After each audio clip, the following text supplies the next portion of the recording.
আমার সাথে পড়ুন, বিসমিল্লাহির রহমানির রহিম।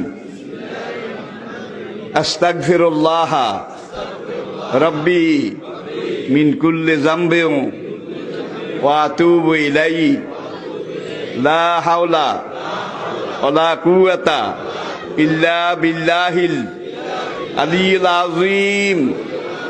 তাওবা ইয়া আল্লাহ, তাওবা ইয়া আল্লাহ, তাওবা ইয়া আল্লাহ, তাওবা ইয়া রাব্বি, লা ইলাহা ইল্লাল্লাহু মুহাম্মাদুর রাসূলুল্লাহ। আল্লাহর কসম, পিছনের জীবনে সব গুনাহ আল্লাহ মাফ করে দিয়েছে এই তওবার কারণে, সব মাফ করিয়া লাইছে। আর কিছু কিছু টেন্ডল আছে, কেন্ডা আছে, গুনাহ তো করতে আসি, হুজুরে যখন কইছে তওবা করি কিছু ছাড়াই হালাই।